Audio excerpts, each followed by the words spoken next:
Hello, everybody. This is Joshua Hatton with One Nation Under Whiskey. I am joined today with Jessica, Rabbit, Guillermo, Lomas in the hizzy. It's just you and me, Jess. It's nice. It's kind of quiet. Right? It feels like, when everyone clears out at the end of term from school. It's just the teachers left sort of like putting things in the bin and closing the doors and shutting the school down for Christmas or some other seasonal holiday. Add your own seasons.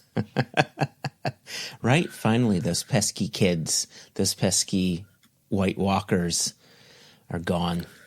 We could do anything we like. Anything. He's not here. We could go What mad. do you do? What's the first thing you do? Jason's gone. What are you doing? Are we allowed to discuss this legally on wax? I feel like then we're being held to account for things we may or may not do in his absence. Well, I can edit out anything you don't want to hear. Anything you don't want him to hear. We could leave in a smattering of like secrets throughout this. See if he notices things that we've set up. Could be like the podcast that I have recorded for you and given you 25 minutes of completely unpublishable chat. Yeah.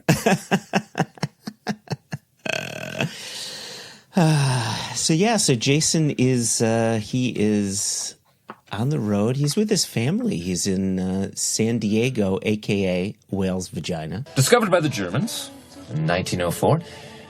They named it San Diego, which of course in German means a whale's vagina. I'm so glad you said that because I was about to do it. Oh, did I take the joke away from you? No, I love it. I can't hear the words San Diego without adding it in my head silently. That's great, because that is also a film reference that I knew, which may be my only one of the entire year. Actually, that's not true. I've probably known some weird, obscure other thing Jason's referenced, but this is a modern film. Modern-ish, I guess. Kids at home, don't tell me when this film was actually released, because it turns out Anchorman's probably from like 1991, and I'm calling it a modern film. Is it from the aughts? I think it might be from the aughts. Must be. Which in my head is within the last 10 years. Turns out that's not quite true. Not at all. Not at all. You and I just had this discussion, but I really don't like how time works. It doesn't make any sense anymore. Not at all. Like I was over at my friend Greg's house just last night, and we were listening to records, and I was introducing him to a Bonnie Prince Billy album. And I think the album was from 2006. And I was like, oh, this is so this is one of his newer albums. It's from 2006. It was like 19 years old. 19 years old. Yeah. Like, Matsing. Like, look at a whiskey bottle. Look at casks. We're releasing whiskeys that are, 2006, 2007, a 2007 distillate is now an 18-year-old whiskey. Well, that's nonsense because it clearly can only be 5. It can only be 5. Yeah. Yeah. Speaking of whiskeys and ages and the meaning of aged whiskey, or the lack of meaning of age when it comes to whiskey, we have today on the podcast a really interesting guest, Vince Lucca from Powdermen Distillery, located in beautiful Connecticut, America. Connecticut, home of the world's best pizza, I might add. Oh man, I was amazed that what the podcast listeners are about to hear features no references to regional pizzas. Well, to be fair, Simsbury, Connecticut. I haven't even drunk any whiskey. I'm going to change that right now. You need to change that immediately. That'll help. So Simsbury is exactly 1 hour and 8 minutes from my house. You can't make it faster. I don't even think you can make it slower. Like it is only 1 hour and 8 minutes from my house. And to get to the world's best pizza from my house, it is exactly 17 minutes. So we're looking at an hour and 25 minutes from New Haven to Simsbury. So, like, you can't really talk about New Haven pizza when you're an hour and 25 minutes away. I think that's why we kind of didn't bring it up. I feel like in American driving terms, though, that's nothing. You guys do that for, I was going to say a cup of tea, a cup of coffee. You drive that kind of distance. And like in Scotland, like when you were saying it's an hour and 25 minutes, I was thinking if I left immediately right this second now and got in the car and drove an hour and 25 minutes away, you guys would think that's not very far, but I could be the other side of Edinburgh and that's really far away. That's nothing. Yeah, it really is nothing.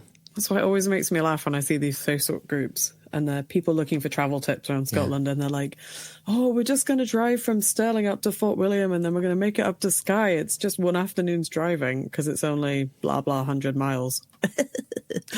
Yeah, have you seen our roads? Hour and 25 is like, it's like a quarter of one of our older podcasts. It's nothing. Yeah. It's, well, I think it's a neat...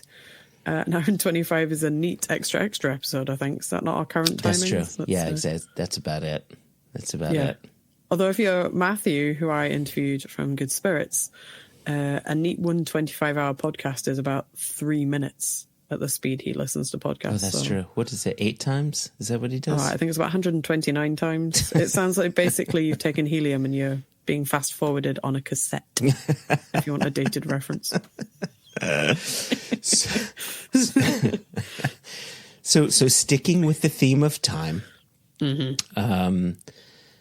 we've got Powdermen Distillery who are producing bourbon, and here in Simsbury, Connecticut, and doing it in a way that I think, traditionally speaking, I wouldn't say we in the podcast have talked about it necessarily in a pejorative manner, but more in a somewhat skeptical manner.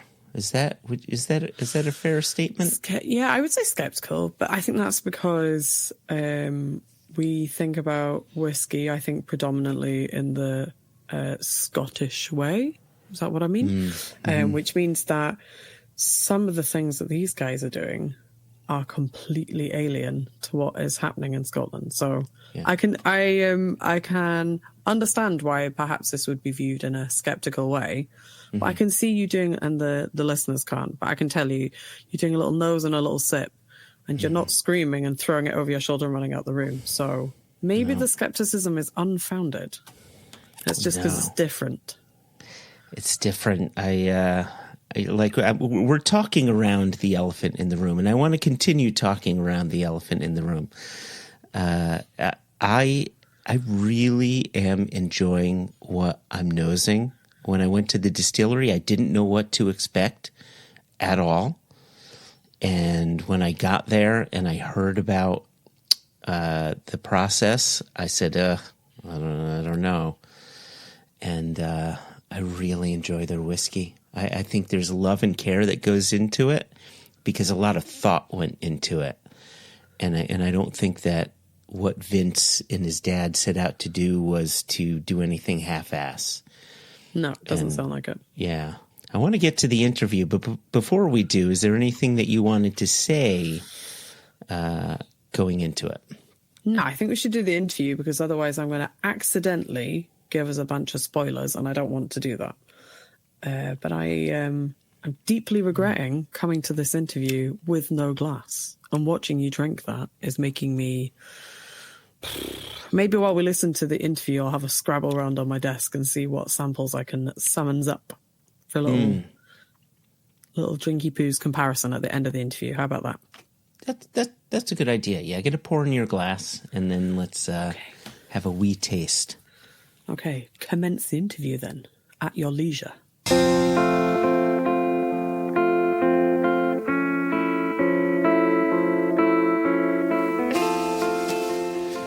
Well, Vince, Lucca, thank you so much for having me at Powdermen Distillery. Yeah, anytime. This is now my second time here. I'm trying to remember what brought me here for the first time. I just shot my shot and messaged you on Instagram and was like, hey, you want to come up to the distillery? So I've been a Padcast listener for a while now. Oh, you dropped Padcast. Oh, well done, you. Yes. Yeah. And I was like, oh, look these guys up on social media. And, because I also like Single Cask Nation whiskey through our friend, Sean Muckle. Oh, yeah. At Village Cork and Keg. He introduced me to him. And it's kind of weird. I knew about Single Cask Nation whiskeys, and then I started listening to One Nation Under Whiskey podcast, and then I put the two together that it was you guys all along. It was like the same people doing both. Oh, so you thought it was two different for like entities? a very small amount of time. Okay. Yeah. Until the first episode about, or first time you mentioned like a new bottling, and I was like, oh, wait. Got it. Okay. Regardless. And so I saw on one of your Instagram posts that it was tagged in Guilford, Connecticut, and I was like, hey, that's not too far away. It's like, it's like, asked you if you want to come up. You said yeah, and then we hung out for a couple hours. Yeah. So. Yeah, and I came here. I didn't know what to expect. I didn't expect a very small, teeny tiny, beautiful little operation, but small operation. Each one of our 2 floors is about 1,000 square feet. So you've got 2 floors. Yeah, we have a basement. That's where we do the mash. Oh, I think you showed me the basement. Yeah. You did. Okay. So, but our usable space is like about 1,900 square feet. So okay. Small. Okay. Yeah. Yeah. Okay. Yeah. Working on finding some warehousing space. So. Oh, right. Those pesky barrels are kind of big. Yeah. But you're not. Yeah. So what? Well, I mean, we'll get to barrel sizes and all that. I mean, people are hearing like sounds like this. That's us swirling glasses. I don't know if they can hear it, but maybe they can hear it. But yeah, there you go. Well done. So first off, let's get a little history behind the distillery, behind why you even wanted to start the distillery. I believe you told me it's you and your dad who started it. Yep. So basically, the story goes, my dad is a lifelong whiskey fan. I think his story goes that his grandmother rubbed Jack Daniels on his gums when he was a little kid to stop him from teething, or help his teething at least. So that's why he picked up a taste. So Old Number 7 was his first love. But he's in the blasting business, and I guess I am too by association. Yeah. And blasting is where the term powderman comes from. So blasting powder. Like blasting rocks. Yeah, blasting rock rocks. music. Yeah. Sorry. The rock aspect of the rock music, yes. Yeah. So we work primarily in construction and quarrying mostly. Okay. But so he's been in the blasting industry since he was actually 14 years old. He was on his first blast. Yeah. I got him beat. He took me on my first blast when I was 4 years old. Wow. Yeah. Okay. But, so powder is the old school term for blasting products that people still use. A case of powder, that kind of thing. So a blaster is historically referred to as a powder man, and then when you pluralize that, it's powder men. Yeah. Okay. So if you think about the history of mining, you think of a sober guy. Probably not really. Probably not. No. So blasting and alcohol go way back. Especially whiskey. So one of the first indigenous, well, I shouldn't say indigenous because they're not at all. One of the first immigrant groups, that's how English works, the word is immigrant groups, to come over and really start working in the mines were the Cornish. So Cornish were huge tin miners, and then in the mid to late 1800s, the tin mining industry in Cornwall started to go down the tubes, and a lot of them basically brought over kind of moonshine with them. Along with that, you had your German immigrants who knew how to brew beer and distill, and then you had specifically your Irish and Scottish individuals as well who brought over really the kind of mastery of distilling. And so a lot of those guys were miners.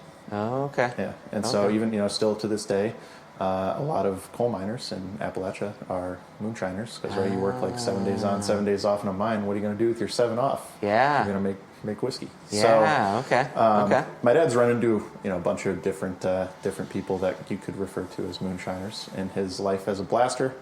But really, he made a friend. So I tell people all the time, in the blasting business, the coolest thing we do with our blasting business is we are the explosives consultants for the USDA Wildlife Services. And so they use explosives to clear beaver dams primarily. Oh. And a lot of that is through the American Southeast, where the beaver population is, very, very healthy, and there's a lot of wetlands and stuff like that.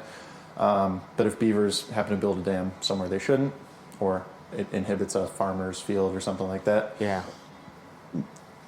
you can go in and clear the beaver dam, and a lot of the time the most efficient way to do that is with explosives. So, wow, okay. At some point in my life, my dad got hooked up with them, and he met an individual named Charlie who was a moonshiner. Okay. And so he had a still site in the backwoods of Fayetteville, North Carolina, that you access by canoe. Yeah. And my God, like absolutely illegal. Oh, 1,000,000%. Yeah. So, he really, him and my dad became fast friends because they both liked, like shooting guns and, like kind of, pardon any listeners that are hillbillies, but hillbilly stuff. But, it's fun. And so he really taught my dad how to make liquor, allegedly illegally. And and so, my dad being in the blasting industry, having his federal explosives license, making illegal liquor in the state of Connecticut, where, your neighbor, even if you live in a rural area, is like less than a quarter mile away from you. Yeah. And if you distill outside, typically the smell carries for some distance. Yeah. It's not really something you can engage in illegally, in a easy to get away with manner, so to say. So, my dad wanted to get into the hobby, but couldn't really without doing it the legit way. Okay. So, Charlie convinced him to buy a still, leave it in his living room. It's actually our very first still that you see right through the door there in the still room. So I'll take it apart right now. Yeah. We still use it. I just took it apart to clean it, last week or so. Told my dad, leave it in your living room, somewhere you're basically tripping over it every day, as a constant reminder to basically go through with what you want to do and, start the process of licensing a distillery. So he did that. Yeah. He bought a wicked cheap still. I don't even know how he found the guy that made it. The guy didn't even have a website, bought it in Asheville, North Carolina. Oh, okay. So drove down there, got it. It's like some corner of the internet I didn't even know existed, until I started getting into the business and looking for still parts and stuff like that. And then you meet people and you're like, "This is your livelihood? You make still parts?" And it's like, "Yeah, okay." So really quick, so he made that whole still, or was it a matter of I've got these number of parts and he can build it to your specifications? So basically he was just selling moonshine stills with basically pot and a thumper. Got it. And a worm tub style condenser that's easy to use in the woods. Yeah. So we actually And so we originally just bought one of his off-the-shelf stills. Yeah. And that actually had a different pot than that one in the other room. Okay. Which we have downstairs. Okay. And that was like a direct fire style pot. Oh, so when we inevitably did start the distillery, and so we got incorporated in 2016. We got federally licensed and started producing in 2017. And this is all, on a hobby scale. This is not like we were going, quote unquote balls to the wall with it yet. Yeah. And when we did that, we had him actually make a pot to our specifications. So being, I don't entirely know if direct fire stills are 100% a no-go in Connecticut, but I do know that they're very, very hard to get the fire marshal to say yes. Yeah. Yeah, I actually met a guy, so we just went to the American Distilling Institute conference in San Antonio. Oh, okay. I met a really nice dude, distiller and owner at a small distillery in Texas, and he was like, "Oh yeah, my still's direct fire." I was like, "What?" Well, yeah, I mean, balcones used to be. Yeah. They switched now to, I don't know, to some sort of internal system that kind of mimics it, but they used to be direct fire. But that's Texas. I mean, yeah, sure. I mean, anything goes, Yeah. So rather than going the direct fire route, my dad's been in the restaurant industry off and on most of his life, and he found actually an induction stockpot heater. Basically, that's it's like 7,000 watts. So that was our first heat method, was actually induction. So we had a induction stockpot grafted onto the basically a pot for a pot still, and that became our first still. So, Okay, so it's induction heated. yeah. That is very cool. Yeah. It's so word to the listeners out there that may or may not be starting distilleries and looking at heat sources. Yeah. Induction's good, just don't buy the cookers that we bought. They break all the time. If you're really interested, reach out and I'll talk to you more about it. But oh my goodness. So right now we have 3 of these induction heaters and 2 of them are broken. And we're just using them for parts to keep the third one alive. Wow. Until what? Until what's the next solution? We haven't gotten that far yet. Oh wow! Okay. So the one you see that pot sitting on in there, I yeah. actually just converted that over to just an immersion electric heating element. Okay. Kind of Okay. pretty standard. So yeah. Wow. Okay. But yeah. So we were pretty much started off as a hobby and with our induction heated still. And chugged right along as a hobby through 2017 and 2018. Started filling a couple barrels in 2018 once we really had our recipe ironed out and that kind of thing. So originally we had started with our friend Charlie's moonshine recipe, basically as our corn whiskey recipe. Okay. I don't even think we covered this yet. So we make corn whiskey and bourbon. Yeah. Okay. Yep. And so Charlie's moonshine recipe was our corn whiskey recipe initially. Luckily, he had a no sugar recipe. He was just straight corn whiskey, whereas a lot of moonshiners, they're like 30% corn, 75% just like domino cane sugar. Oh wow. Yeah. Okay. And his was just straight corn with so he, enzymes to start off the. Well, it was about 90%. Well, it was like 80% corn, actually like around 10% cornmeal, and cornmeal helped to get some more surface area in your corn. So it's basically like starting with an artificially small grist size. You just had to buy expensive cornmeal at the store. Okay. And then malted barley for the enzyme. Oh, okay. Yeah. I gotcha. So we've evolved it a little bit from there, but not too much. Yeah. Okay. So that's your corn whiskey. Yeah. And then bourbon. So really, why we didn't start filling barrels straight away is we Yeah. didn't really know if the spirit would make a good bourbon yet. So we started playing around with like stave aging, just like jars of corn whiskey at first, just to kind of test out like the oaking aspect of things. Really had no.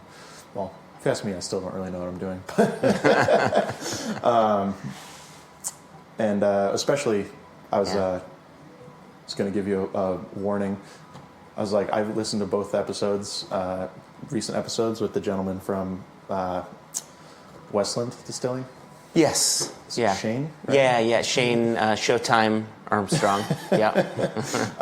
He's a super smart dude. He's a really smart guy. I was like amazed by him talking about his blending process and stuff. I was like, man, if I ever do that podcast, and now here I am, I was like, got nothing. Well, I've tasted your whiskey, so I would argue you do know what you're doing. Fair enough. So you were saying staves and jars. Yes. So we started out doing that with good results. We were playing around at the time with like how can we speed this process up a little bit, but nothing crazy. It was like actually have a jar in the back room. We had our friend put a valve stem in the top of a mason jar so you could actually pressurize it with air.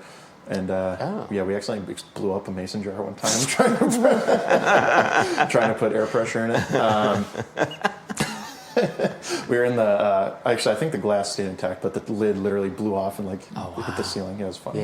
No eyeballs were injured in the thank God. in the prototyping process. But we finally got a couple of barrels. We got hooked up with the Adirondack Cooperage in Utica, just outside of Utica, New York, and they do a good number of spirits barrels now, but I believe they still mostly do wine, Finger Lakes wine region type stuff. Oh, yeah. Okay. I'm not totally sure. I mean, they do a ton of barrels out of there. Yeah, okay. So we got a few barrels from them. In 2018, we filled 4 or 5 barrels.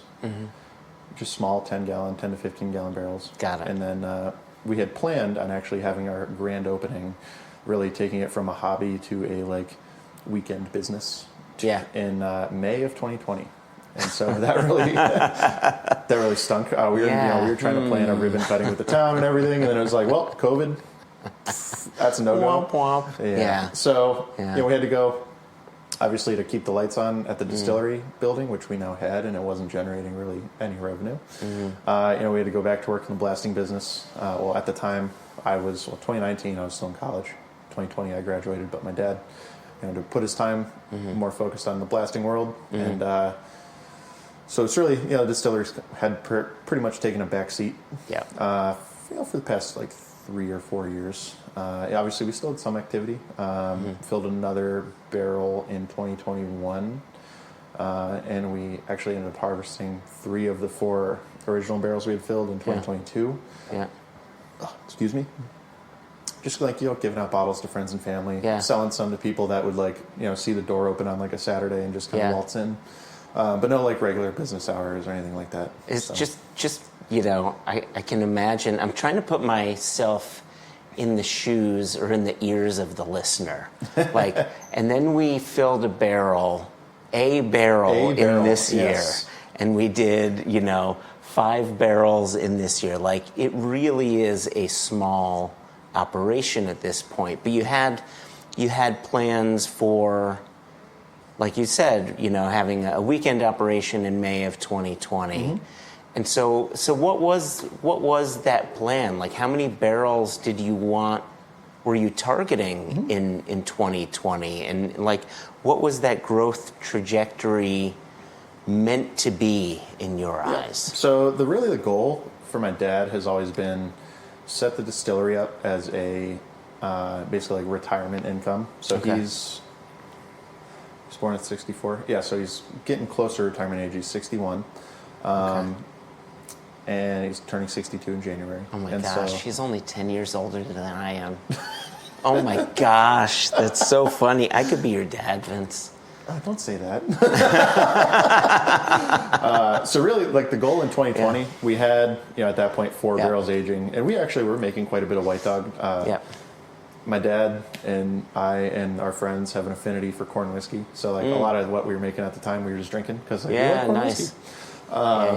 Like raw or okay. Nice. Well, but proof down. We generate so our corn whiskey that we sell is 80 proof because we really market it to people as a cocktail ingredient that you never knew was out there kind of thing. We've made margaritas for people and they're like, this is amazing. And I'm like, I know. Oh, wow. Corn whiskey margaritas, my favorite cocktail. Oh, okay. We need to come back to that because I need a recipe. 100%. Okay. Yeah. All right.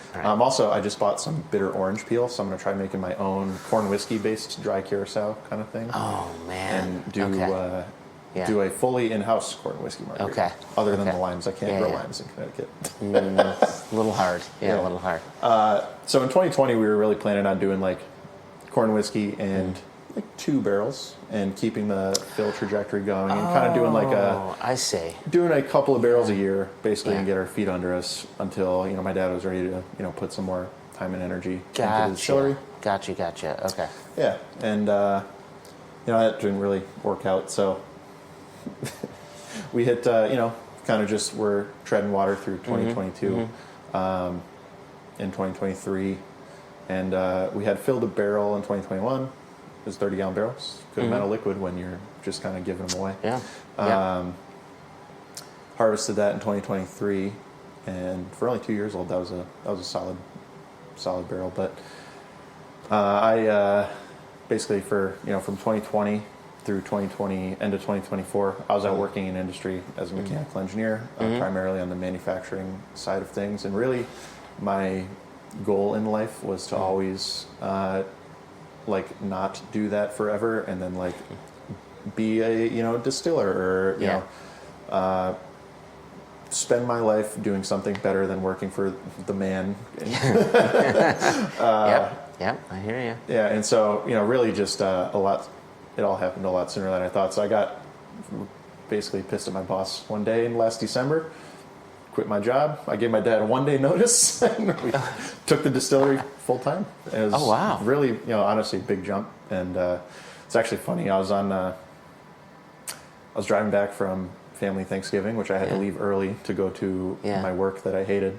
And I called my dad and I was like, dude, I can't do this anymore. Can I come back and work for you? And I was honestly at the time just expecting few months, blasting in the wintertime and stuff like that, which is bitter cold, no fun. Yeah. And then, looking for something, after I kind of just like got my mental health all back in order from my job that I hated. Yeah. And he was like, this is the best thing.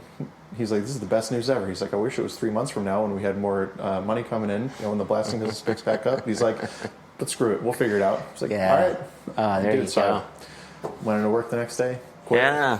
walked out the door and actually came right here. Oh, that's My dad great. and I, got to work. I was cleaning for like the first 3 weeks. Okay. And, got really distilling in January. And so it really, because of what I had talked about, it was really a hobby. We had harvested barrels, that kind of thing. We pretty much started from square zero. Well, square one, I will call it, in January because... we kind of knew what we were doing. We had a recipe, we had the equipment, and we had the space and everything. But we only had one 15-gallon barrel that was coming up on 6 years old. Yeah. So really, it was just starting from square zero. Yeah. And that's, wow. Yeah. Okay. All right. So we've got corn whiskey, and I know you make bourbon, and we have whiskey in glass. Can we before we go to this whiskey, which like I've been nosing this whole time, I'm like, I really want to taste this, but I want to hear about your bourbon. So we went from 80% corn, 10% cornmeal, 10% malted barley. Yeah. That's your corn whiskey. I'm getting up for the listeners. Yeah. Grabbing a jar. Oh, look at that. It's I actually just did this the other day. It's our kind of visualized mash bill. Uh-huh. So I did not measure this, but now we're about 90-10 corn barley. I got you. Oh, okay, so you've switched it up. You don't do the meal anymore. Nope. Got it. We basically just, now that we're in a controlled environment with better equipment, we were able to go finer on the grist size. So we mill our corn to, I would say it's pretty standard distiller's grind, which is generally very fine. So we're 90% corn, 10% barley, and in this jar is actually our fun new corn that we've begun, or haven't begun yet, but will begin using. Okay. Excuse me. It's actually a locally grown heirloom varietal. Oh. It's called Wapsie Valley corn, for those of you who are listening. It is like deep red and yellow and orange kernels. Yeah. And I think it's pretty. Yeah. Yeah, I will be taking a picture of this so we can put it up on the old interweb. So this is Connecticut corn. Yeah. And so our corn we have been using is also from Connecticut, or just our standard yellow dent. Okay. But trying to look for something that can differentiate us a little bit. So just a spoiler alert for all the folks listening. Pretty much every distillery that's at least grain to glass in Connecticut, they all, including us, get our corn from the same farm. Oh, really? Yeah. Pretty much everybody gets the corn from this one farm in Summers, Pleasant View Farm. They have a great product, non-GMO, potentially organic, not verified though. Okay. But it's a good quality product. Yeah. But just looking to kind of separate us a little bit, I reached out to our malt supplier, which is the Thrall Family Farm out in Windsor, and they're actually, fun fact for you, the oldest continually operating family farm in the country. Really? Over 300 years farming the same ground in Windsor and surrounding areas. Connecticut. Yeah, Connecticut. So they... I love that. For the past 100 or so years have been growing tobacco. Yeah. And about 10 years ago they got into malts. So they're, historically... And the only reason I know this is I read an article because I was like, it's so interesting how you go from tobacco to brewers and distillers malt. Yeah. And... So they historically have pretty much grown whatever the money crop of the time is. Sure. For 100 years, that was tobacco. Which totally makes sense, right? Connecticut shade leaf, right? Absolutely. And so they've really been pioneers in the whole Connecticut tobacco industry. Even still, they still grow a lot of tobacco. And it's like, I was talking to a gentleman who works there, and he's like, all our tobacco is sold before we even plant it. I was like, that is insane. That's amazing. Yeah, that's so fantastic. I'm sure I've driven past their farms with the red barns, and they have them open. You can see all the huge tobacco leaves hanging. Yeah, I've driven past that many times. Yeah, so it's super interesting. But so 10 years ago, they got into distillers and brewers malts, and so they do many different grains: rye, barley, I have some triticale from them, which is a cross between rye and wheat. Oh, They do wheat. Yeah, I've heard of that grain. Yeah. Okay. Yeah, They do wheat. They do, obviously multiple different varietals of barley and wheat and all kinds of things, Okay. different malting levels. Yeah. But I, thinking, I was like, well, he's literally from the oldest farming family in the country. He's got to know somebody that grows an heirloom corn somewhere in the region. Yeah. And so I, was just talking to him one day. I was like, hey, do you know anyone that grows an heirloom corn? He's like, I do, actually. I'll reach out to the guy for you. So okay. He got us a sample of the corn. We made, a number of batches with it. And we filled a 15-gallon barrel. Okay. Which is what's in this Glencairn resting here. And is that what's in our glass no, just not. now? So this will be, the heirloom bourbon will be the last one we try. The last one we try. Okay. So then, because I was going to say, what have you noticed is the difference? And I will be able to taste the difference. You will. I love that. Okay, so... this was just a visualized representation. So our yellow corn mash bill is the exact same. It's just with yellow corn instead of the Wapsie Valley corn. So. Wapsie Valley. Okay. So what's in the glass now, then this is your corn whiskey? Corn whiskey, yellow corn whiskey base. Yellow corn whiskey base. Then barreled becomes bourbon. The corn whiskey is the unaged. Yeah. Okay, I got you. Yep. Okay. Yep. So the last time we were here, we had talked about really what we had done as we only had one barrel aging when we took the distillery full time. And so really what we're doing, and this is a total kind of stumbled across this concept. Yeah. Really as a result of my time in the aerospace industry, but give the listeners some backstory. So, we had that one barrel. We harvested it in February. We thought it was pretty good. We ended up submitting that barrel to the San Francisco World Spirits Competition. We won a double gold medal. We were like, what the hell are we doing?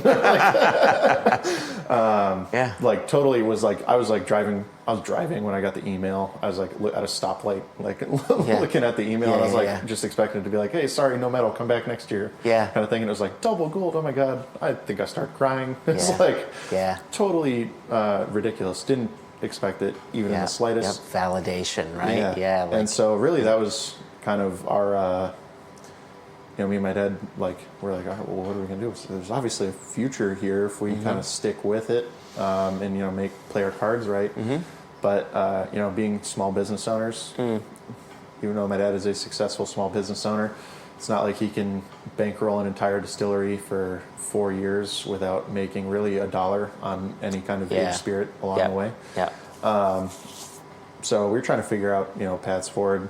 And obviously everyone knows, well, not everybody, but people know that you put a barrel up high in a rickhouse in Kentucky, it's going to age quicker than a barrel down low. Of course. Why is that? Well, it's warmer up there. So took that line of thinking along with a concept I learned in my time actually at an aerospace company, Ensign Bickford, right down the street here, where we used a concept basically to artificially age aerospace parts that we made for shelf life testing. So you make a part, you need to test that part or a sample of the parts from the lot of parts that you made to verify that they'll work at their certified shelf life of, call it 10 years. And so you say, all right, well, how do you do that? You can't Terminator it and go forward 10 years, test the part, and then go back in time. That's an official term, Terminator it? I'm making it one. Yeah, I like that. And then go back in time and, be like, all right, we're good to go. Yeah. So what do you do? So there's a principle that, accepted by NASA where, roughly, and this is generally, it's more of a rule of thumb. There is obviously science behind it, but the rule of thumb basically says that for every 10 Kelvin or 10 Celsius that you increase in the ambient temperature or just temperature of an object, the rate of reaction in that object approximately doubles. So this goes along with high school science. How do you speed up a chemical reaction? You heat it up. It goes faster. I think of it kind of like, from absolute zero, where there's no atomic movement, all the way up through, infinity. Every 10 Kelvin, that rate of those atoms bouncing around will, double every 10 Kelvin. So basically what we do in the aerospace world, you make a part, you wrap it up, whatever, put it in an oven, and it's, not even kidding, for like a month and a half at whatever the prescribed temperature is. And it simulates like 10-year shelf life, and this is accepted by NASA as a thing. Like this is how they certify the shelf life on all the parts. And so I was like, I wonder if that applies to whiskey. Obviously, thinking about the whole rick house, up high in the rick house, age faster type of thing. I found a couple studies online that validated that line of thinking. I was like, we'll try it. So we bought for those of you in the restaurant business, we bought basically an Alto Sham. So big reach-in oven. It's basically like a reach-in cooler, but it heats stuff up instead of cooling it down. Yeah. And filled a 10-gallon barrel with some whiskey, threw it in the oven. 3 weeks later, we had a product that wasn't that bad, I will say. And then, with some iterating. Yeah. Joshua, having had the second barrel we ever did, well, you tasted both. Yep. But I believe you bought a bottle. I did. Did you get your bottle from Mark? I did. I got my bottle from Mark. Yes. Yep. Of the honeymoon cask. Honeymoon For cask. those of you who listened to the podcast, he mentioned it in the end of the episode with... it was when Jason went to the distillery in Virginia. Catoctin Creek. Yes. It was with the episode of Catoctin Creek. Yeah. With Scott Harris. Yes. So basically, with the story with that barrel was we, put it into the accelerating aging process under heat for a couple weeks. I didn't want to burn the distillery down, and I recently got married. We were going on our honeymoon, so my dad was also out of town at the time. So I turned the oven off while we were gone, so it sat really at ambient temperature for a few weeks, and then. We started it back up again when I got home, and Joshua was like, "Oh, the honeymoon cask." Yeah. I was like, "Well, there you go." So that stuck. So this in our glass is the next batch, and this was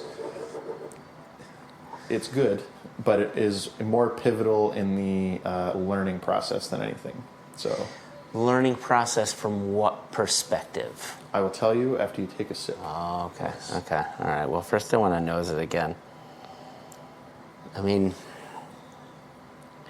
so let me ask you, like, when you're looking for what you feel is quality, what is it that you're looking for, nose to palate to finish, that's like, okay, this is what I feel will be a good Powdermen bourbon? So with the accelerated aged products, which is, so for the listeners, basically, we've kind of stumbled across this concept where all of our bourbons, for the time being, are aged for about a month.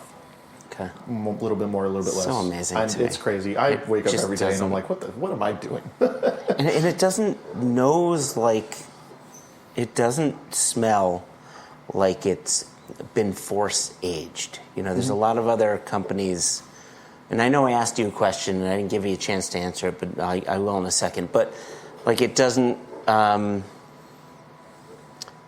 it doesn't have this artificial accelerated aging smell to it. And especially when I tasted the honeymoon cask, it just tasted like a proper damn good bourbon. Oh, I appreciate that. Right? And I think back to Jason's 40th birthday. We went to, and I think I may have told you this when I was here last, we went to High West and we drank way too much whiskey with a bunch of his friends, our friends, and David Perkins at High West. And we went to his warehouse, and outside of his warehouse were a bunch of 20-foot containers. And, this is in June, and it is hot as hell. And it's like, what are these containers? And those were containers filled with casks, and he was accelerating the aging process, putting them in hot-ass containers in June, July, August, because he said this just makes everything move faster. And he was just validating exactly what you're doing. So anyway, I forget what you were saying that I totally interrupted. What am I looking for? Kind of. Yeah, exactly. What are you looking for? For me, it all starts with the nose. I think there's a lot to that whole. You can get a lot of understanding of a whiskey from the nose. Yeah.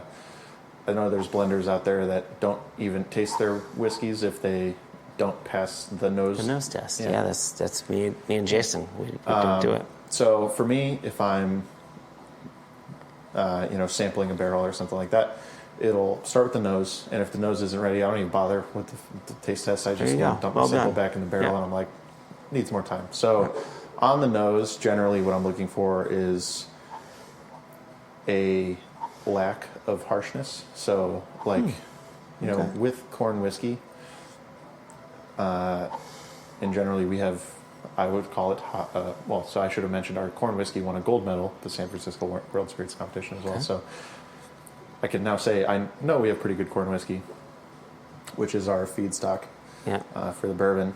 But obviously corn whiskey, no matter how good it is, it's always got that, you know, kind of ethanol-y, any White Dog really kind of got that ethanol-y punch.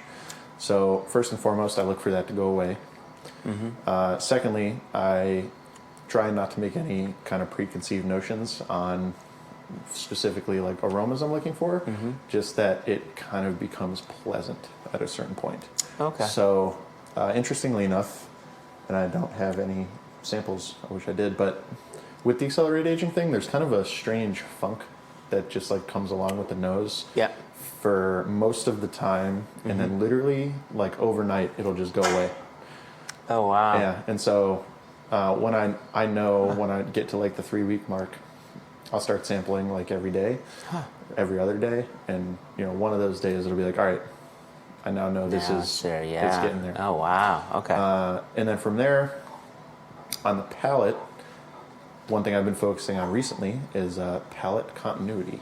So continuity from the nose to the palate. Yeah. And I would say this batch is getting there. Next batch, we're sold out of. Oh, actually, we're not sold out of it. I've literally saved the bottle for you. Oh, Yes. oh, good. You're a good man, Charlie Brown. I appreciate that. Oh man. Yeah, I'm like, as I was nosing this, you mentioned sort of like a little bit of funk on the nose. I'm getting some of the corn, obviously, but I'm getting a spiciness, like turmeric and a little, like even like a chai spice kind of sweetness coming through. So with this one, this is batch number 9. Okay. And so at this point in time in my journey, when I say journey, I consider myself lucky having kind of stumbled across this.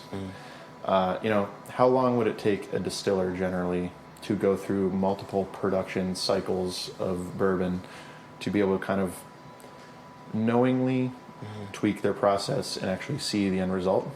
Like, Yeah, I mean, maybe you like gotta, if you have a 20-year career, maybe 4 times, 4 or 5 gotta times. wait years. So I say in my journey, this was made in like July. So it's like really not that long ago. But at this time, I was really still thinking, you know, like the temperature cycling, super important. Okay. And so this batch kind of decoupled me from that because I actually took this barrel. Well, so this is batch 9. This was intended to be a single barrel, as all of our whiskeys were. This is actually a 2-barrel blend. Okay. And the reason for that is I was trying to fix the barrel that was originally batch number 9. Oh, So, yeah. All right. basically what happened was I was still in the notion that, you know, cycling is important. It's not, you know, the heat, it's the, you know, pulling everything out of the wood, whatever. Yeah. And I basically way over oaked the original barrel. Oh, I gotcha. I cycled it back and forth from the oven to actually a freezer every 2 days for a month. Wow. And it was like, just like, it was like you were licking, not even the inside of the barrel, it was like if you were licking both a charred and uncharred piece of green oak, like at the same time. And it was like, ugh. Yeah, okay. Yeah. And so basically just so I didn't have to like, you know, redistill it or dump it down the drain or do whatever. Okay. I did some experimenting and actually figured out that, well, I blended it basically 50-50. This was just in a jar, test jar. 50-50 with some corn whiskey. Added a couple of oak staves, just to like used oak staves to mellow everything out. And ended up turning into a basically like this. So what I did, filled another 10-gallon barrel with more White Dog, aged it for just 3 days, just so it had some color, and so it was in a barrel and could be called bourbon. Blended the two together, let them sit for about a week, and this was the end result. So Wow. And so now I'm in the line of thinking, and it kind of makes sense, I think, where like oaking and aging are like decoupled from one another, where so now I'm finding, and I can put that on display for our batch 10 once we get All right. a little bit more of this is so like think about Scotch whiskey. Mm-hmm. Sure, a lot of Scotch is aged in refill barrels, so it may not may not have as much oak to begin with, but sure, there's plenty of Scotch and single malts that are aged in first use American charred white oak. Oh yeah, yep. So why don't those taste as oaky as a bourbon? Generally, some do, but some don't. Well, what's the temperature swing in Scotland? Exactly. There's not much swing exactly. at all. Yeah. And in Kentucky, there's a ton of temperature swing. And so you think about the amount of oak that'll get extracted from the barrel. In Kentucky, it's significantly more, and in Scotland, it's significantly less. But then you also look at the average temperature. So for the listeners, we age these barrels between 140 and 150 degrees, with some variation along the way. Yeah.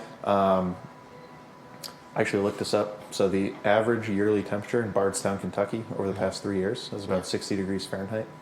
So it's really snap a line over the average line over the entire year. Yeah. 60 Fahrenheit.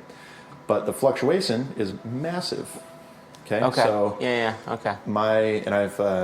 so we're going to get geeky here in a second, listeners. Do it. So I'm working on an analytical model to go along with the our accelerated aging physical process here. So really what I'm kind of starting to learn, and obviously I could prove myself wrong tomorrow, but what I know to be looking more and more true is that amount of oak influenced by temperature fluctuation and overall, call it age, is influenced by like the average temperature it's aged at. So if you think about the average temperature in like the Highlands of Scotland, over the course of a year, it's probably in the 48 to 50 degree temperature range. In the Highlands, I mean, with the winter snow and things like that, perhaps. And generally, it's cooler, obviously, than 60 degrees in It's Kentucky. pissing down all the time. Yeah. But it doesn't really fluctuate that much, right? No. It's, it might go up to 65, 70 during the summer and down to, snowy in the wintertime. But overall, there's much less of a temperature swing than, 105 in Kentucky during the day and 40 at night. Yeah. So if you think about, call it 50 degrees Fahrenheit in Scotland versus 60 degrees Fahrenheit in Bardstown, Kentucky, that's 10 Fahrenheit, which is about 5 Celsius. So going by our previous principle of a doubling of basically aging rate for every 10 Celsius or 10 Kelvin, because it's the same, that'd be what, about 1.25 to 1.5 times as fast aging in Kentucky versus in Scotland. So if you think about and obviously this is just one data point, but if you think about like bourbons generally starts to overage 10 to 12 year time frame. Scotch, you see your sweet spot for Scotch is, in my opinion, like that 15 to 18 year range, and that's about 1.5 times what bourbon is. There you go. Yeah, so obviously that's there's just one data point, and no one online, please nail me to the wall for that. People are going straight to the internet. But honestly, I mean, I've started to put more data to it, and obviously, it's like there's nothing patentable about putting a barrel in an oven, and I don't want to have to be looking over my shoulder for the hired hand of major bourbon distilleries all over the world trying to take me out. I'm kidding. But yes, that's pretty much what we're doing. So basically, my model. And I feel like such a dork saying that. No, please. This is all of the whiskeys are like this one is a little bit older, and because it's a blend of a artificially older and a artificially younger put together. It's in the 5 to 7 year range. Gotcha. Like, the theoretical 5 to 7 year range. With some lack of balance in some areas. And so basically what I did is took my, cycling. So also, like, obviously, you do get more extraction just at straight high temperature. So they are, coupled together in a way, but you can really accelerate that with the cycling. Okay. So I was like, I definitely do not need any help with the extraction. Yeah. So I went for the next batch, which I have right here. It's batch Okay. 10. Before we go into batch number 10, Yeah. I want to just talk about my experience on this whiskey. So, the nose, I love. The palate, like I like what you said about the continuity. I didn't find immediate continuity from nose to palate, but then I found the flavors kind of built, and then I found the continuity, and then it became a little drying on the palate. Like it had this unusual evolution. So I can see, like, so you're still sort of building it, right? Yes. So that batch was, and it came out drinkable, Yeah. but it wasn't really what I was looking for. But it was important to the learning process of the oaking and everything like that. So that's why I felt I should include it in our little tasting here. So Where's the where's the spice coming from? Is that the oak, do you think, or is it? I think so. Yeah. So I've also noticed a little bit of a difference between a Char 3 and a Char 4 barrel. Char 3 is giving you more spice. Char 4 is giving you more of a Char 3 giving you more of like a spicy spice. Char 4 giving you more of like a warm gingerbread kind of spice. Ooh, okay. So the barrel that the F up barrel, that was a Char 3, and so part of the thing with that is that, and people know that too, the oak extraction is higher in a Char 3 because it takes less time for the whiskey to get through the char layer into the base wood. Gotcha. Okay. And so one thing I'm finding with the accelerated aging is like the temperature does so much. It's almost like a little bit of a wrecking ball that you kind of need to set your process up otherwise to like insulate for that a little bit. So batch 10 is in a Char 4 barrel, which some people know, but other people think it ages quicker. It actually ages slower than a Char 3, having to do with the thicker char layer, all the different cracks and crevices in the char layer. Whiskey will spend more time in the char, developing a richness, less time in the base layer of oak. And so, like when I think about char and charcoal, like I think of Jack Daniels or Dickel, and they put their whiskey through a layer of charcoal, and you end up having this sort of softer style of and whiskey. So that's the other effect, is that when it is moving in and out of the wood, you do get that filtration. Okay. So I'll have a sort of similar experience, you think? Okay. And so along with that, this was in my first time using a 15-gallon barrel for the accelerated aging process. Words are hard. Especially when I didn't take a single English class all through college. So it's like just flying blind here in terms of the English language. Just go with it. Just confidence. Just boom. I was going to say, just reminded me, another impressive younger person in the whiskey world is a gentleman from 15 Stars, who's, I forget his name, but he's like 25 and is like their master blender because it's like him and his dad's company. That's crazy. I don't know that. Yeah. Are they Connecticut? Kentucky. I think Kentucky. I was listening to a competitor podcast. I didn't know that there were any other whiskey podcasts, so I don't believe a word that you're saying. With an E. That doesn't count. Well, and for the listeners, our whiskey is spelled no E. That's right. I remember. This is like, music to my eyes. And so, with batch 10, Char 4 barrel, 15-gallon barrel as well to try and combat some of the oaking. So a 15-gallon barrel has about half of the surface area per volume ratio of a 10-gallon barrel. Even though it's only 5 gallons bigger. Just because of the way geometry works, it's that exponential at that point. Where a 15-gallon barrel is going to have much less oak influence. So get you Here, let me move that. All right. Thank you. Oh, whoa! That is a horse of a different color. Yes. Wow. That is wildly different. And so this one, for the listeners, this was aged for 1 month and 2 days. It is 104 proof, which is our cask strength. We use a low barrel entry proof, which I like. It's kind of like so we have a really, up until you put some science into it with the accelerated aging thing. We really use a pre-prohibition style, high corn, low barrel entry proof, off grain fermentation. Okay. That kind of thing. So, Okay. How long is your fermentation? about a week. Okay. Yeah. Wow. And so this one we're about to drink is really what I'm trying to now build. Our, I think Jason might call it, and you might call it as well, like the distillery character. Yes. So one thing I like about the Scotch whiskey world that I think bourbon could embrace a little bit more, so I'm trying to be take the lead on that, is like there's so much more focus on the spirit in this itself in the Scotch whiskey world rather than the aging process and the casking and all that, which is obviously still important. There's tons of finishing goes on in the Scotch world, but I don't think you'd ever hear about a bourbon podcast talking about line arms on a still. You'd probably only hear about that in Scotch podcasts generally, or fermentation times or worm tubs versus shell and tube. And so really, like, I love all that.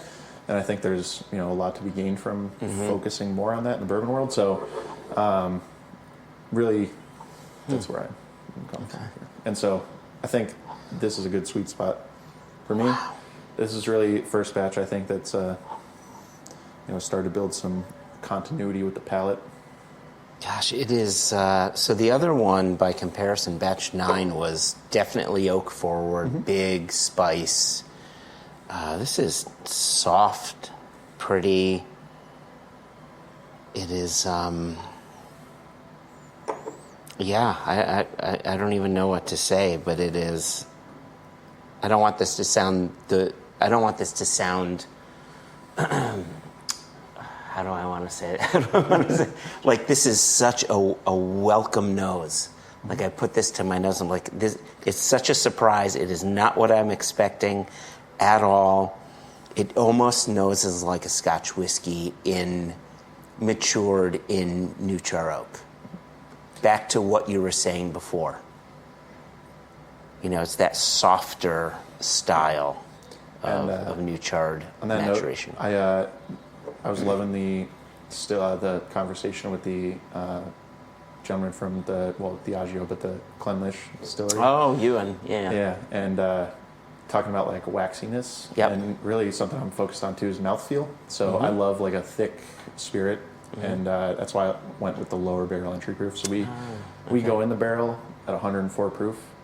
Oh, okay. And this one actually came out of the barrel at 104 proof, so it went down and then back up during the aging process. Wow. Yeah.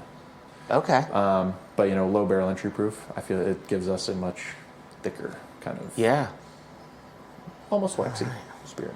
Yeah, it's really lovely. All right, I'm going in for the kill. Oh, that's interesting. So it started off like really soft, delicate spice, graham crackers. Do you remember Cracklin' Oat brand cereal? Yeah. I had a friend of mine drank some, and he's like, "You remember Golden Grams?" There you go. Yeah. I was like, "Yeah, I think you nailed that one." Yeah. Or if you want to get really fun, Teddy Grahams. Oh, yep. But it has that sweet graham cracker kind of quality to it. Oh, wow. Really good finish to it as well. Really has some good length to it. So what would you say is your spirit character? This is what you said. This is our spirit character. Yeah. How would you describe it? So I would describe it as a mix between generically, right? Part of the reason that we use Charlie's 90-10 roughly corn malted barley mash bill, absent rye or wheat, is my dad and I like a sweeter bourbon. We like a more kind of desserty type of drink rather than a high rye kind of punch you in the face with some spice type of thing. So really, that's where kind of like our wheelhouse for us to drink is. And the reason I really like this one in particular is that it's got that kind of rich gingerbread graham cracker, and that's kind of like what I want to be the presence in our spirit on the nose and the palate. Yeah. Well, you've nailed it. And I would argue, like, when I drink bourbon, I typically prefer high rye or something that's going to cut the sweetness down. And I don't find this overly sweet. I find it really well balanced. Thank you. Yeah. I tend to agree with you, and I think the balance is probably the other piece of the distillery character is like a present sweetness, lack of spice, but not overly sweet. You know what I mean? And I also love, like, I'm just looking at the legs, like they're pretty well frozen generally. Yeah. And I like that nice thick viscous mouthfeel. Yep. Wow. Yeah, really nice. And so is this, like, you're still in the learning process, right? So has this now become a target for you? 100%, and I missed the target with the next batch. So next batch was my first step up to a 30-gallon barrel. Oh, that's right? Because it's so like with each size, you've got to, like, its own challenges, recalibrate. Right? And so that 30-gallon barrel we had laying around because, we last did a barrel order in like 2021, and it was like we've just had them sitting around. We have to, rehydrate them before we use them. Oh, those oils, holy crap. They're like wide and, So talk about spirit character. Yeah. We're able to get, because of our still design, we use a thumper. So we have basically a pot, a 3-plate head, 3-plate reflux column head, basically, and a thumper. And so for those of you whiskey nerds out there, you might be like, well, hey, that's the same as a 4-plate head and no thumper, just an additional distillation cycle, right? But the thumper allows us to get a spirit, and it's really just down to like how the dilution ends up coming out in our heart's cut, where we are able to run the tails down far enough where we get a lot of that oil without the spirit being too heavy. Because we have a nice wide heart's cut from the column. But we don't, because we leave basically a lot of ethanol on the table, literally, well, I should say in the thumper, because it's literally collected in the thumper. Our spirit isn't too neutral at the same time. So we kind of toe a nice line between heavy and neutral, where we're able to get good oil without being super heavy and like kind of weighing on you. Or too neutral. Like I find a lot of bourbons to be a little bit like too neutral, and they're missing some of the oiliness that'll. Relying a bit too much on the oak. Unless, So what is your heart's cut then? What starting ABV, ending ABV? So starting ABV. So because of even though it's a pot still, because of the hybrid nature of it, really the starting ABV stays all the way till 3/4 from the end. So we pretty much run 175 proof from the start to like 3/4 of the way through, and then when the heart's cut starts to peter out, basically the tails. It's a long process when it tails off, and it'll drop from 170 where it runs throughout the vast majority of the hearts to about 85 proof was where we make our last. Whoa! But it's because of what I mentioned, because of the still design.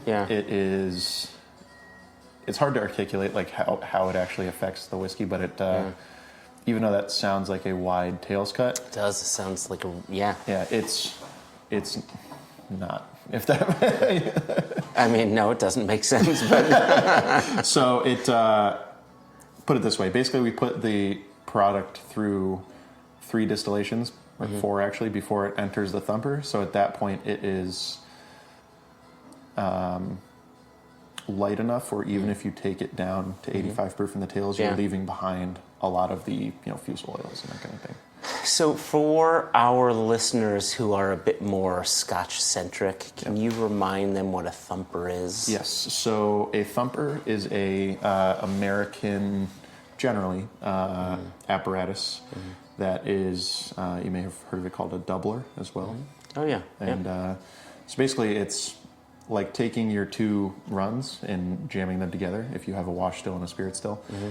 Wash still would, evaporate your water or boil your wash, and you collect it. Then you'd run that through your spirit still and then collect it. Gotcha. So in a pot with a thumper, the pot boils and evaporates and then condenses in the thumper, which is basically like your collection for your wash still. And then your thumper then re-evaporates and then goes through, just your normal condenser. Then you collect that, and that's your spirit run, essentially. Okay. But basically our still design, in most bourbon stills, you're in the 4 to 5x distillation range.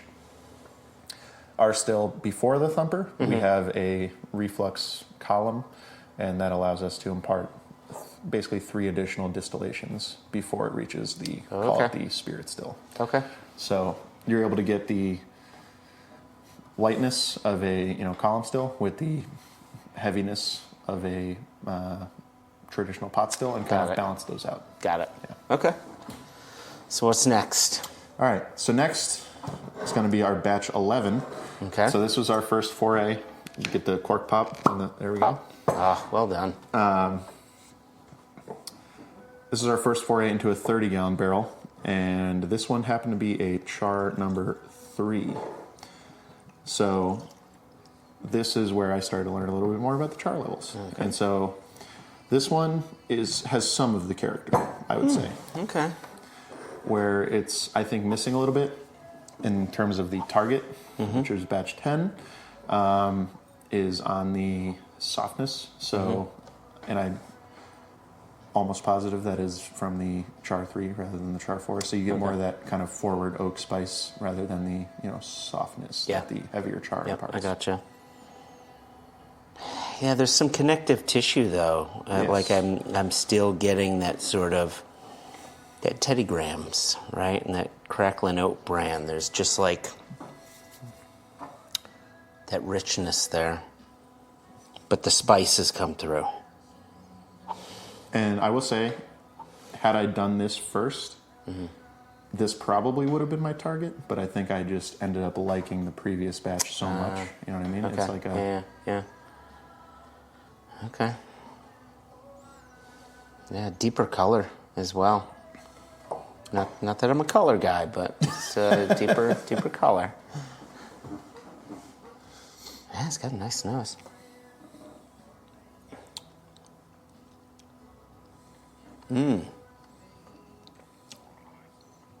Oh, it's got a hell of a mouthfeel. Oh, it's like, this is much darker. It's like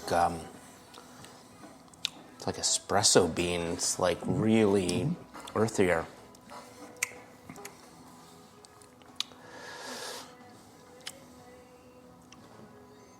Oh, but there's like wow. It's like a little latte in the glass. Yeah. Oh, I like that. I'm an espresso fiend, so it's like I enjoy it because it's like it is espresso-y, but it's like if you had if you just took a handful of Golden Grams and just like crunched them. Yeah, and just popped it right in there. But then the finish is just nice and light. There's a creamy texture to it. Yeah, I mean, I think this is really nice batch variants. As a consumer, I wouldn't be upset, from batch to batch. This would be fun to say, oh, batch 11 came out, and then just go side by side. Yeah. And so, batch 10 is the 15-gallon Char 4. Char 4, and then batch 11, 30 char 3. Yep. Okay, and the same amount of time? Roughly. So I would say same amount of simulated time. Yep. Batch 11 was aged for about another 10 days than batch 10 was, but different temperatures and stuff. Okay. And you prefer the 15-gallon number 4? Yes. Okay. All right. Just trying to understand your palate. And that's strictly just my personal taste. Yeah. Okay. I've had plenty of people that come in and they're like, I like this one better. So. And what does your dad like? Honestly, he give the guy a lot of credit. He can find something he likes in almost anything. Yeah. Okay. He wouldn't hesitate to, do shots of very old Barton with you at a bar somewhere. Yeah, okay. But, he's also, appreciates the finer things in life. So, he's actually, since and the reason he's not here today is that I think he's sleeping right now because he just got back yesterday from about a month-long road trip across the country. So he's, officially considering himself semi-retired. So he took himself out to Yellowstone, him and his dog, and they were just hanging out. And then my uncle and my grandmother live in Northern California, so he continued on his way out there. Oh, wow. And then came all the way back, just attended a wedding in Ohio yesterday. Oh, wow. That's a hell of a trip. 2 days ago, yeah. Yeah. So he actually has not tasted batch 11 yet because literally I put it in the barrel, I don't know, probably a week before he left. Yeah. And then I just bottled it last week. So he has not had a chance to try it. Oh, wow. I feel privileged. There you go, yeah. Yeah, we just, if you can call it a release, we just bottled it, made it available 2 weekends ago. Okay. Yeah. Okay. All right. And are we on now this experimental one? Yes. So this will become, after we get through probably another 15-gallon barrels worth of yellow corn. And so for the listeners, it takes me, I can do about a 15-gallon barrel a week right now. Oh, okay. So switching over from corn to corn, just so I don't get confused, Yes. Yeah. has taken me about a month to go from getting rid of all my yellow corn distillate, starting and completing the Wapsie Valley corn distillate, Yep. and then switching back over to the yellow corn. That whole process has taken about a month. So Yep. I've done a ton of distilling in the past month. I've done a shitload of mashing. Yeah. Yeah. And so we have about one mash cook. Well, it's not about. We have one mash cook to one run. So I'm making mash pretty much every day. Okay. Distilling, trying to distill pretty much every day. But we just bought a new still. Yeah. So it'll be a 100-gallon still as compared to our current 45-gallon still. Yes. Amazing. But it'll actually about triple our capacity because we'll be able to run both at one time. There you go. The goal is to do.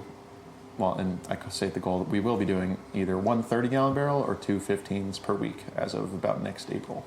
That's amazing. That's awesome. Hell yeah. We're super excited. I still wake up every day and pinch myself. I'm like, is this my job? As I wake up at my leisure and come to work. Again, back to what you were saying before, in 2018, we filled one barrel. And here you are. That's very cool.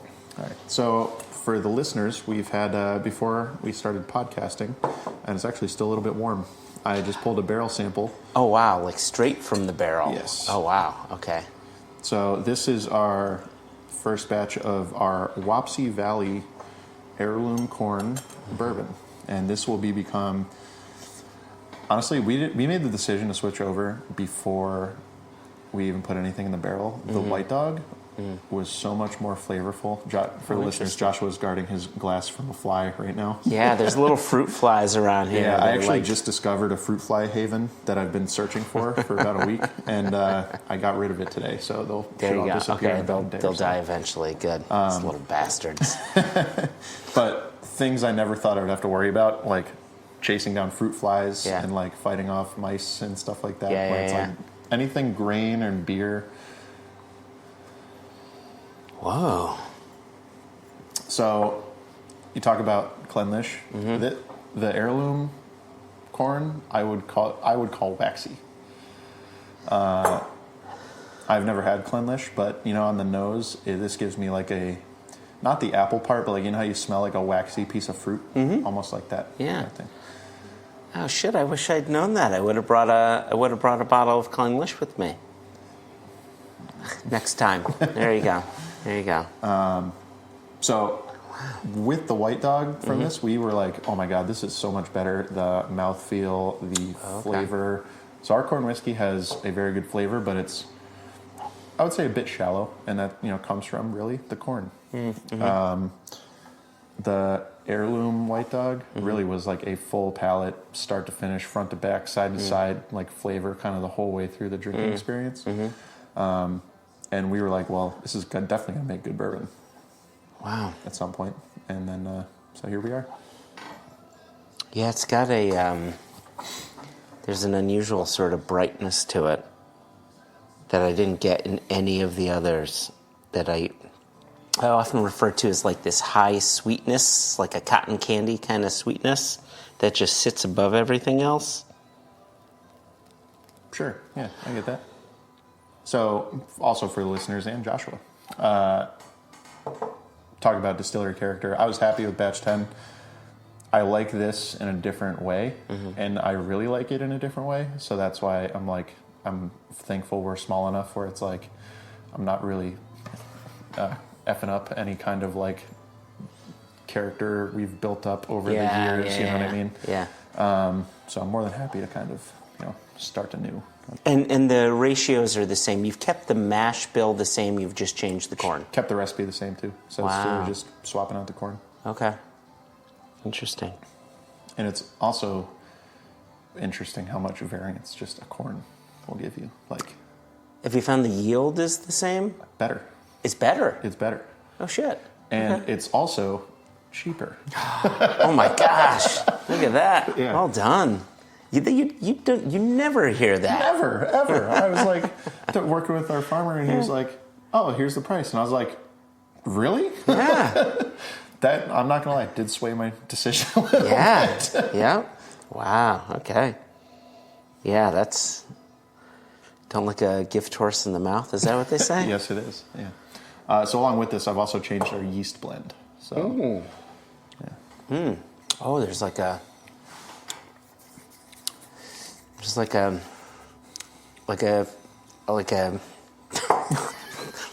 where's the words? You didn't take. I didn't take English in college either. I just went to the broadcasting school. There's like a candy apple sweetness to it, like a fair apple, but it's just the candy. It's not the apple. It's just the candy coating. I still get, on this one at least, I still get some of the golden Grammy type of thing coming through for sure. Yeah, I didn't mean to leave that out. Oh, no, you're good. I'm just mentioning the new things that I didn't taste in the others. Oh, that's very interesting. And so...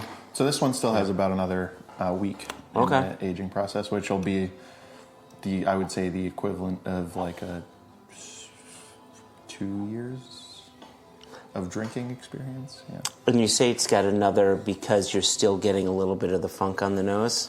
A touch. And to be honest with you, so on our bottles, and we are changing up our label, working on redesigning. But our bottles right now, they're deco printed on the bottle, and it says months or years and months aged. And I don't like writing a fraction on the months, so I try to do it for at least 1 month. Yeah, exactly. Yeah, so. I really love seeing the direction you're going in. It's, I love that you get to play around. It's so fun, right? It's like, I'm just a science geek at my core, if the listener couldn't have figured that out by now. And it's really just fun, like being able to rapidly kind of iterate and see really the results of truly just the scientific method kind of at work. And I tweak a little something every time just to see what it does to the barrel, and that's led to, I personally think, improvement over the past, over the past like 8 months or so. It's been really fun being able to like iterate and see the difference in that. Yeah. And I still am like, I almost feel like a little bit dirty in a way. It's like I'm a bourbon geek and whiskey geek in my core. So selling stuff that's a month old is like, hey, that's bad. But then I think it's really all about the liquid at the end of the day. Yeah. And really, it's really just a tool to get us to the point where we can age stuff, that's longer and longer and longer. But, we've stumbled on this. What would happen if I did this for 2 weeks instead of a month and let something sit naturally for 5, 6, 7 years, right? You never know. Right. Could be something magical. That's a good point. That's a really good point. So a new still, new corn, doing a couple of barrels a week. 1 barrel a week?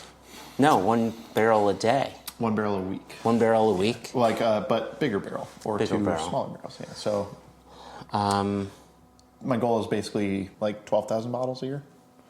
And right now you're currently our max capacity right now is like 3,500 to 4,000. Okay. In that range. Yeah. And right now you're just self-distributing in Connecticut. Yep, just locally here. Okay. We do actually sell online, and we ship to like 40-something states. And I'm not going to lie, I only started looking into that once I saw that Single Cask Nation does that very same thing. Hey, there you go. So I was like, oh, all right. So I found a company that sets you up with basically a third-party retailer, and our orders route through them, and we fulfill through them. So it's all give the details. Our listeners need to hear it. About where do they find you? All right, so we're at Powdermen, MEN, spirits.com.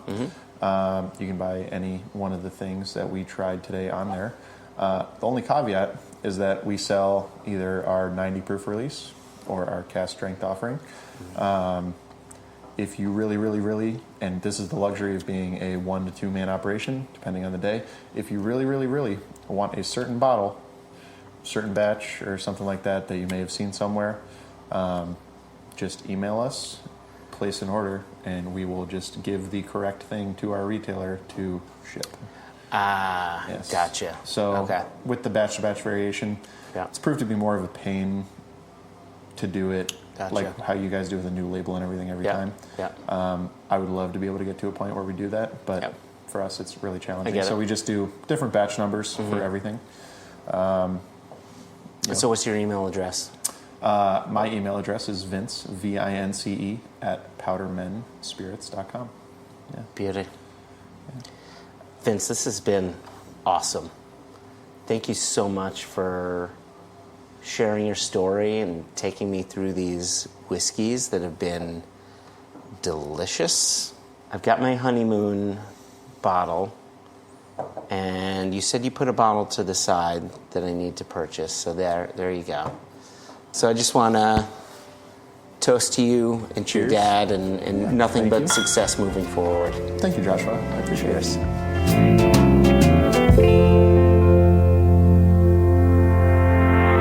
A huge thanks to Vince for spending so much time and taking us through that process, which upon first blush sounded insane.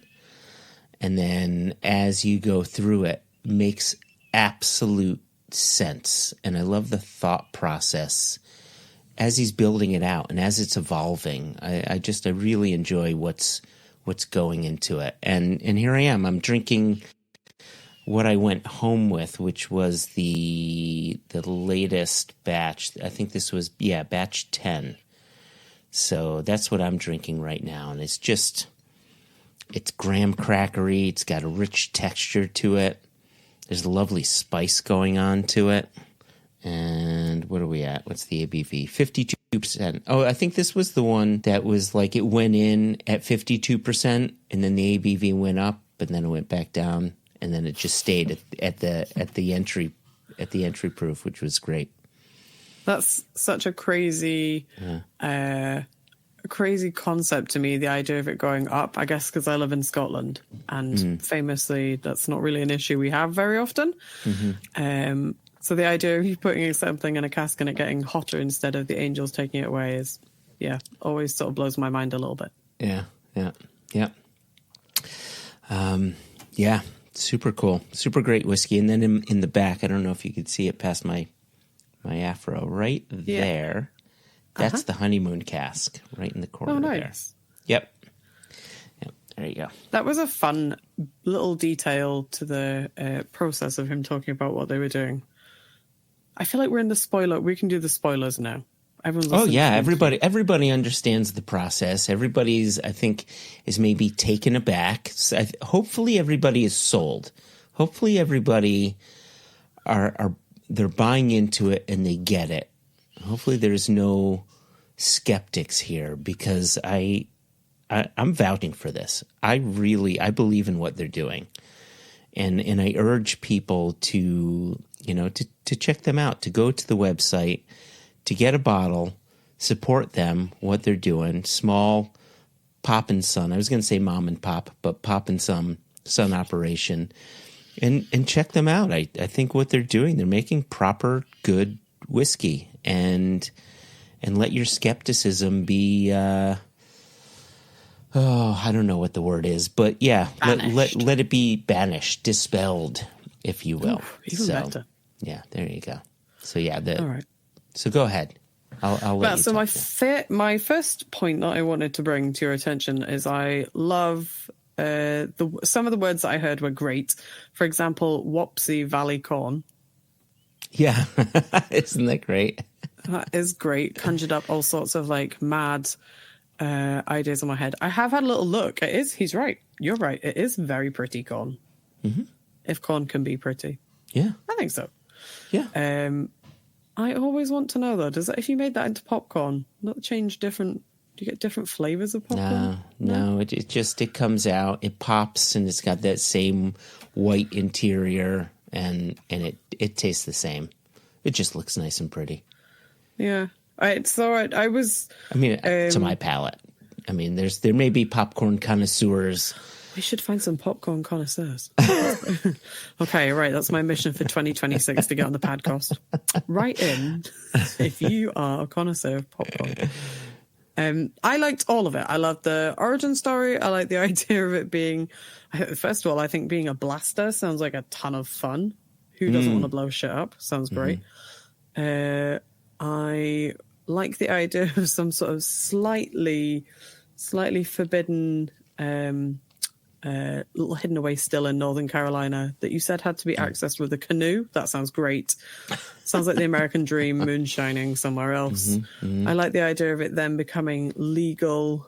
I like the idea of somebody saying, sure, shove a still in your living room so that when you fall over it every day, you remember that that's what you said you were going to do. That's great. That's very much my approach to keeping whiskey in my living room all over the floor. I think it sounds really fun. I really just enjoyed listening to you guys getting really nerdy when we got into the technicalities of accelerated aging. Is that what we're officially calling it? That is officially what we are calling it. Okay. I didn't know what an auto sham was, but when he said it's a big heated thing, I was like, oh, yeah, they used to in some of the kitchens I've worked in. Yeah. So I did understand that. Yeah, it looks like a giant industrial refrigerator. If just from the outside, it's what it looks like. The only thing that I have come across recently that it instantly made me think about, and you two love it when I bang on about this distillery, but the guys up in Finland in Kira Distillery have recently done a bunch of experiments where they took casks and put them into a sauna. So they've also done like an accelerated aging, heated maturation thing. Although I don't think they leave it in there for huge periods of time. They're not trying to cook the whiskey, but I have had the liquid. It's very interesting. So that was what it made me think of, the idea of like a heated cask. So when they do the sauna accelerated maturation, what does it do? What makes it more interesting? How does it change the liquid? So they've tried a bunch of experiments where they have different sauna temperatures. Maybe I should get Callie on here to explain it better than I am doing. But they've done it. So I think they're not certainly not leaving it for like days on end in a sauna. It's hours rather than longer periods of time. Okay. And it's to see what that kind of, when you open up the wood, what that does to the liquid. Yeah. There's another distillery that I've met recently that maybe I won't name drop here in case I get a chance to interview them, but I am fascinated by this concept. And it has caused a whole bunch of chain reaction conversations with other people in the industry that I found myself asking distilleries. Not necessarily questions about heating the cask, but about the liquid inside. So let me put a pin in that, to quote Jason, and I shall see if I can come back with an answer to these things in 2026. It requires a bit more investigation on my part. But I like this idea of kind of manipulating maturation, seeing what we can do and how far we can take it. The temperature, as we've discussed and you guys discussed a little bit, in Scotland is relatively steady. So I guess maybe you have to be in places like Kentucky where you get a much higher fluctuation between hot and cold to really play with it. I'm sure I heard about, was it Buffalo Trace that were doing experiments where they were putting casks in all these very strange rooms. Some of them were like temperature, some of them were humidity. Some of them, they were playing rock music too. I definitely heard about a distillery who were doing that. Oh. Whether the vibrations, if you play very loud music near casks, does the liquid vibrate and does that change maturation? That sounds like really crazy shit. Yeah. Experimental aging. Yeah, I remember that. That wasn't the Metallica. No, that was before the Metallica stuff. Yeah, maybe. Yeah. I think it's a fun idea instead of just putting stuff into a cask and letting it go on its merry way and checking in occasionally on the liquid. I like the idea of like an additional push. Mm-hmm. What else can we do to change the way this liquid is behaving? Mm-hmm. And so this idea of literally putting it in a hot room is quite a fun, yeah. I wonder if they had like a conversation between themselves where they're like, this is bonkers, shall we do it? Do you think they had to like egg each other on? If you're pitching to your dad to be like, I've got some science that can back this up, but how about we buy a machine that's essentially a hot cupboard and put a cask in it? And your dad's like, yeah, sure, sounds great. Or do you think Frank was a bit like, no, show me the science? I think that's one of the things that I love about Americans is Americans are just like, oh, we could make that work. Yeah, I was listening to this when I finished the interview. I did feel a bit like I'd sort of listened to a bit of the American dream. Like absolute. Yeah, for sure, right? Kind of like, especially all the history about like the moonshiners and kind of a bit buccaneer. Wild West is what I was kind of feeling listening to. Talking about like the history around all of it. Especially with the moonshining and Sounds so much fun. I like too the thought, like not just the maturation side of it, but the distillation side of it too, where they're incorporating worm tubs and thinking about texture and how that would play a part with the liquid. Like I can't think of a bourbon out there where they're employing worm tubs in the condensation, portion of that spirit. And I think that that's very cool.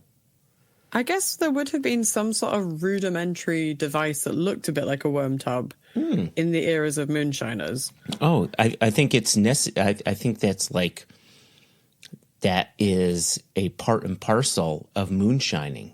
Right? That's like, yeah, it's old school, right? It's all you had. So you had to do worm tubs. And so if you have a modern day production facility, you're not incorporating that, right? So he's got something that sort of honors a much older tradition, and so I think it's maybe it's a bit more out of necessity and sort of out of necessity and B, honoring that older tradition, but it does play a part into that texture. Like when you get this liquid in your mouth, it's really luxurious. Like it is mouth coating. It's really quite nice. And, as we talk about worm tubs, it is nice to say, it's like, oh, I've got this bourbon that's, worm tub distillate. Oh, right. Yeah. Oh, that's interesting, and you don't talk about that much. And I like that aspect. You're triggering a lot of people with your worm tub chats. Are you about to suggest there's some sort of worm tub American? Oh, don't start laying down things that we can't. But while we were at texture, maybe I was also enjoying the discussion about waxy things. I also really enjoyed Vince admitting he's never had a Klein leash. I love the idea of being sort of inspired by the concept of a Klein leash. I also think this is a great point to put in here that various regular listeners of the podcast will now write in and tell you there are other distilleries who are waxy, especially people who are hashtag Team Deanston. Will tell you, don't forget about Deanston, because Deanston are very proud of their waxy spirit. Agreed. I'm really only rage baiting Flo. Hi, Flo. Rage baiting. Oh, I love that. I haven't heard that before. Okay. Yeah, when people put up like obnoxiously irritating videos, but the people that are creating the content know it's obnoxiously awful, they're really only doing it to get like interaction and responses of people being like, "This is bullshit." You're clearly on a different bit of Instagram to me. It's mainly things like Americans pretending they can make tea by putting a mug of water and a tea bag into a microwave. They're like, this is how the Brits should make tea. Meanwhile, the entire of the UK is like heavily triggered. Yeah, on behalf the of all comment Americans, sections are just I Americans being like, this is fine, it's really efficient. And there's loads of British people being like, clutching at their pearls, gasping. Yeah, our people leave the tea bag in the water for extended periods of time, and I don't understand why we do that. No, because it makes it better. But I'm also, if I'm not really a tea drinker, which is why I had to leave Yorkshire, but I'm not into the people who, when they're making tea... They forced you out, Jess. Yeah, they did. Forced you out. They were like, go, be gone. I'm not into tea where somebody's really hard squeezed that tea bag against the side. Have you ever seen people do that when they make a cup of tea? They like squeeze every last drop of liquid out of it against the side. No, it gets all the astringency in there. Yeah, it doesn't work. See, I can be a tea snob without drinking tea. Which is, it's a different level of obnoxiousness, I think. Oh, absolutely. Yeah. I also enjoyed your discussion about Thumper, which just makes me think of a rabbit. But because I've heard it called do you guys say doubler? I've heard it called that before. Yeah, doubler. I don't know if I've heard of it called as a thumper. A thumper. It only makes me think of a rabbit. Yeah, I know, right? Bambi. Oh, poor Bambi. Makes me cry every time. No, let's not. I'll start crying. Let's not go down that road. Wipe the tears. Yeah, I remember, I'm one of those odd duck Americans who got into whiskey through Scotch whiskey and not through bourbon. And so when I think it was in our second season when we had Denny Potter on the podcast when he was with Heaven Hill, and he's throwing around the term thumper as if I knew what the hell he was talking about. And we got him to explain what it was. And once he explained it, it made complete sense. And that's why, I wanted to make sure that Vince re-explained it for our listeners, especially our international listeners. But yeah, it's a very American thing, that thumper or that doubler. Just like in rum production, you've got the retort system, which is very much a rum thing. And I remember when we had our interview with Richard Seal, and again, I didn't know what a retort system was. Every rum geek in the world reached out to us and said, "You don't know what a fucking retort system is?" And just gave us the tongue lashing. And so yeah. Well, that's why when I went to the Isla rum distillery and they very generously gave us a tour around, I had been secretly prepped with it, but I walked in and I was like, oh, you guys have a double retort system? And their heads whipped around. They're like, sorry, who are you? What? And I was like, yeah, Mitch told me to say that. That was not, I don't know what a retort system is either. Except I know when I'm looking at it, it looks different to what I'm used to in a distillery. Mm-hmm. And then they told me all about it. Ben was very patient. So the other reason I was thinking about the thumper was it got me thinking back to our interview with the guys at Cabrach Distillery up north from here. And they have a little still that is not, it's not quite, when I went away and thought about it a bit more, it's not quite the same as what a thumper or a doubler does. But they have a little thing that they've called the buck still. The buck, yeah, that's right. It was like an animal thing. And that's like a tiny little direct fire. In my head, I was trying to piece that together, being like, have they built that system? They haven't. It's a red herring. Don't go down that rabbit hole. No, but I think it sort of accomplishes a similar thing without doing the same thing. I think it's also the same. It's closer to the worm tub thing. It's got that coil inside that's cooling the spirit as it comes off the still. But that's what it also made me think of. It's quite nice. I like listening to interviews with people who are, like Vince is, clearly very passionate about what they're doing. Mm-hmm. I like also how it makes my brain fire off in 8 directions, being like, oh, that's a bit like so-and-so, or that's what these guys are doing here. because the whiskey world's tiny, but we're all doing it in a slightly different way, especially once you get onto a global scale. I think is a bunch of fun to listen to that. Yeah, and it's cool that, people just come at it from different perspectives. Yeah. They have different solutions and make it work, and those different solutions create different flavors, which is such a cool result. Yeah. I also my final checks notes point from my listening was I really enjoyed the conversation about different char levels on casks. I wonder if that's something maybe we should explore a bit more, because we, as Single Cask Nation, have started using some heavy char casks, which is a number 4. I have yet to see come up past my eyes anyway any other casks that reference different chars that we have hidden away in our warehouses. I've only seen number 4. Don't think I've come across any 3 chars, unless you have. I have. I've seen number 3 chars, and I've seen number 4 chars, but I haven't. And then toasted. Yeah, we've just got toasted wood. I just haven't seen anything to my mind that's a 3 char. I quite like the idea of getting into this. I mean, also sometimes I wonder if we're getting too nerdy about this is a 2 char. Actually, it's a 3 char. Yeah, right.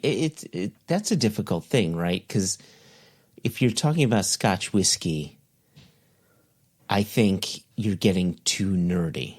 If you're talking about it in the context of bourbon or rye, then you're not, because in that context, that makes all the difference, and people want to know, what's the char level there, what's the entry proof, that makes all the difference when it comes to changes of flavor, because it's new charred oak, and that really guides the flavors. But in the Scotch whiskey world, those differences are like really foreign to the language of Scotch whiskey. Yeah, it does also give me a bit of kind of food for thought, because we are definitely increasingly in the whiskey world, when we talk about sherry, we're no longer saying sherry, we're saying hogshead, or we're saying butt, or we're discussing the type of sherry that has previously been in that cask. And for most of the time outside of distillery walls, we just say bourbon. We don't really discuss it any further than that. But if you get to do a warehouse tour or a warehouse tasting with lots of distilleries now, they'll be like, this is a Jim Beam or a, whatever, Heaven Hill. All the Coopers that I've met love Heaven Hill casks. And once you're stood next to a cask, then you get to look at it and you say, oh, look, that says Heaven Hill on the end of it. But externally, when we're talking about liquid, we still tend to say bourbon. Move on. I suspect I'm answering my own question, that there's probably some sort of IP protection that Jack Daniels don't necessarily want you going around being like, blah, blah, Jack Daniels on a label. Sometimes in a tasting we'll say it. But we also never talk about like high wheated bourbons, because bourbon's actually really complicated. Well, I think you've got a couple things going on. I would argue that there are a lot of Scotch whiskey producers that don't necessarily want to disclose where they're getting their barrels from for 2 reasons. One, they could potentially be getting their casks from Speyside Cooperage or somewhere else, and so the cask may not be completely Heaven Hill. Or 2, that contract with Heaven Hill or insert bourbon distillery here may not allow them to disclose, or maybe it's not a handwritten one and it could end at any point in time.